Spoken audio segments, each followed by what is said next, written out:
I'm Irv Naiditch, been around a long time.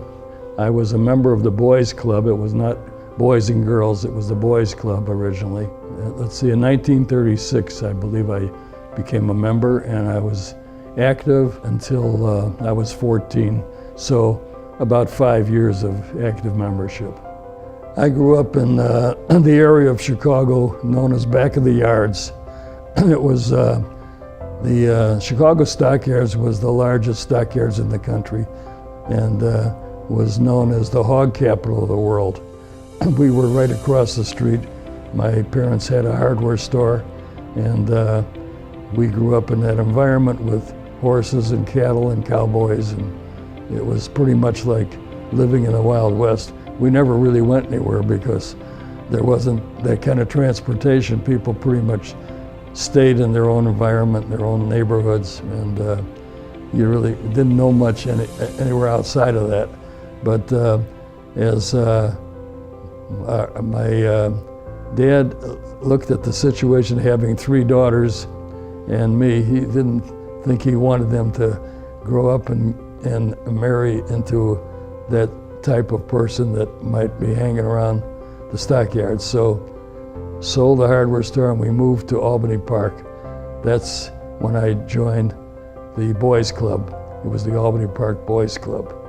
Well, I lived on the same street that the Boys Club was on, and it was nothing more than a 3-story apartment building, and was converted into a club where walls were taken out and had more space, and classes were developed. The class that had the biggest impact on me was photography, and I was fascinated by being able to develop a roll of film and then in turn produce it into a print of an actual photograph. I still work with Photoshop and imaging today, digitally of course, and woodworking was also one of the main things that I enjoyed, and to this day I'm still doing woodworking. I'm here every Wednesday doing wood carving, and that's been going on for 30 or 40 years.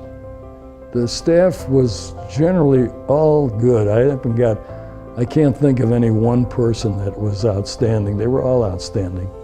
They all helped us, and they had our welfare at mind.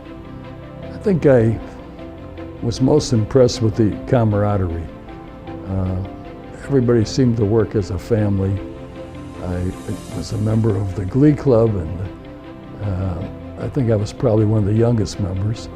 And there was a 3-brother team that later became quite famous, the Lynn Brothers, and I sang with them, and it was extremely impressive. Of course, I had a voice at that time, so it wasn't too difficult, but that was part of it. Well, I feel that I've reached a point in life where I can afford to help financially, and I do, and I try to influence friends and family to do the same.